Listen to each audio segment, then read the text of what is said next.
វីដេអូនេះខ្ញុំនឹងមកធ្វើការតេស្តអុចរូបនៅលើឈើ6ប្រភេទផ្សេងគ្នាឲ្យអ្នកនាងមើលមានបងគាត់សួរថាអុចរូបភាពបានលើឈើអីខ្លះហើយអុចបានលើ material អីខ្លះខ្ញុំក៏ទៅប្រម៉ែប្រមូលឈើដែលមានទាំងប្រមាណហ្នឹងយកមករៀបចំដើម្បីធ្វើការអុចរូបតេស្តឈើដែលខ្ញុំប្រម៉ែប្រមូលហ្នឹងគឺមានទាំងឈើធម្មជាតិហើយនិងឈើរោងចក្រអញ្ចឹងទៅបន្ទាប់ពីអ្នកនាងមើលវីដេអូនេះរួចអ្នកនាងនឹងដឹងថារូបភាពអុចលើឈើមួយណាស្អាតជាងហើយបើមាន material ផ្សេងពីហ្នឹងតើអុចឃើញអត់អញ្ចឹងទៅខ្ញុំក៏ទៅរៀបចំឈើដែលខ្ញុំមានតាំងប្រមាណហ្នឹងដាក់លើម៉ាស៊ីនដើម្បីរៀបចំកាត់ឈើទាំងអស់ហ្នឹងគឺអត់មានកម្រាស់ស្មើគ្នាទេខ្លះក្រាស់ខ្លះស្តើងប៉ុន្តែខ្ញុំកាត់យកទំហំប៉ុនគ្នាគឺ120មីលីម៉ែត្រ4ជ្រុងដោយសារតែខ្ញុំកាត់ម៉ាស៊ីនខ្ញុំចង់កាត់រូបរាងមិនក៏បានដែរអញ្ចឹងទៅក្តារអ៊ុតគឺខ្ញុំកាត់រូបរាងមូលប៉ុន្តែ diameter គឺ120មីលីម៉ែត្រដូចគ្នាពេលកាត់ឈើបានគ្រប់មុខហើយខ្ញុំក៏ខាត់ឈើទាំងអស់ហ្នឹងឲ្យស្អាតដើម្បីរៀបចំអុចខ្ញុំចាប់ផ្ដើមមុនគេពីឈើ7បារាំងដោយសារតែខ្ញុំស្គាល់ setting ឈើហ្នឹងច្បាស់អញ្ចឹងទៅខ្ញុំអាចអុចរូប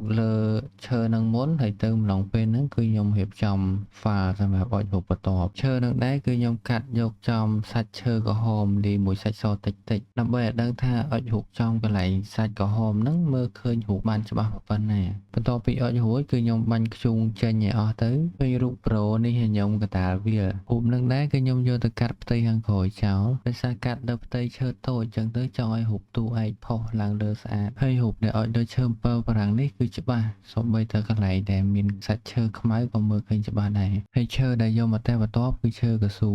ក្តារកស៊ូនេះដែរគឺជាក្តារយកមកពីរោងចក្រទេដោយសារតែដើមកស៊ូគឺអត់មានធំប៉ុប៉ុនដើម7បារាំងទេដើម្បីបានផ្ទៃធំគេត្រូវភ្ជាប់ប្រទេសឈើកស៊ូតូចហ្នឹងចូលគ្នាប្រទេសកស៊ូមួយហ្នឹងទំហំប៉ុប៉ុនកពួនដៃអីទេដោយសារដើមកស៊ូផ្សេងគ្នាពេលភ្ជាប់ចូលគ្នាទៅគឺឃើញបន្ទាត់តំណរបស់ដើមឈើកស៊ូផ្សេងគ្នាហ្នឹងហើយដោយសារដើមកស៊ូខ្លះគឺមានពណ៌ក្រហមដើមកស៊ូខ្លះគឺមានពណ៌សអញ្ចឹងពេលដែលភ្ជាប់ចូលគ្នាគឺឃើញពណ៌លំអៀងកាឡាក្រហមកាឡាសកាឡាក្រហមកាឡាសប៉ុន្តែលំអៀងហ្នឹងគឺតិចតួចទេពេលខ្លះគឺមើលអត់ដឹងផងមើលទៅរូបស្វាដែលខ្ញុំអុចរួចនេះទៅថាវាច្បាស់ប៉ុណ្ណាបើអ្នកគ្នាពិនិត្យបច្ច័យទៅក្តារកស៊ូមួយដុំនេះគឺមានតំណក្តារ3ប្រទេសភ្ជាប់ចូលគ្នាប៉ុន្តែរូបផុសស្អាតនេះនៅតែឃើញញញឹមស្រស់ដែរហើយឈើដែលខ្ញុំយកមកបន្ទាប់នេះគឺឈើធ្នង់ខ្ញុំទៅទិញពីបងជាងឈើគាត់ប្រាប់ថាឈើនេះឈើល្អ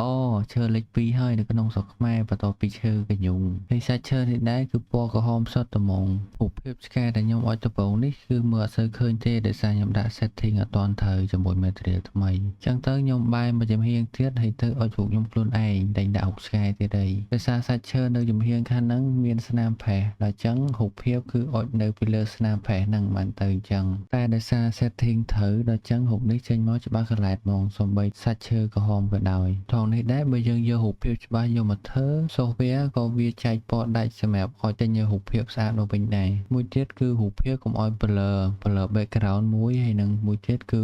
សាច់មុខសាច់អីហ្នឹងទៅឃើញពភាលវាចាត់ចូលទៅជាពណ៌ខ្មៅអីហ្នឹងទៅពេលបាញ់មកក៏អត់ឃើញច្បាស់ដែរហើយឈើបន្ទាប់ទៀតនេះគឺក្តារអ៊ុតពណ៌សខ្ញុំលោតែឈើពណ៌ខ្មៅបាញ់អត់ចេញរូបក្តារអ៊ុតពណ៌សនេះបាញ់មិនក៏អត់ចេញរូបដែរដោយសារផ្ទៃពណ៌សវាចាំងផ្លាតពលឺ laser ចេញអស់ហើយអត់ស្រកកម្ដៅខ្លាំងដូចពណ៌ខ្មៅទេអញ្ចឹងដើម្បីបាញ់ឲ្យឃើញខ្ញុំត្រូវទៅឡើង power ឲ្យខ្លាំងដោយសារបាញ់លើផ្ទៃពណ៌សខ្ញុំដាក់រូបឆ្កែខ្មៅនេះរូបចេញមកច្បាស់ហើយប៉ុន្តែរូបនេះកន្លែងមានពលឺខ្លាំងរៀងចាំងភ្នែកកលីងកលោងតិចហើយធ្វើខំប្រឹងបើកភ្នែកធំដូចរូបឆ្កែនឹងចឹងឈើបន្ទាប់នេះគឺឈើស្លឹកអាស័យឈើនេះដែរវិធីដែលគេធ្វើគឺគេយកស្លឹកអាស័យដែលងាប់ហ្នឹងយកមកសកាត់បញ្ចូលគ្នាលាយមួយកាវសកាត់វារាប់តោនរហូតដល់បានកម្រាស់ឈើដែលគេធ្វើហ្នឹងអញ្ចឹងគឺត្រូវការស្លឹកអាស័យច្រើនណាស់ដើម្បីបានឈើមកប្រទេស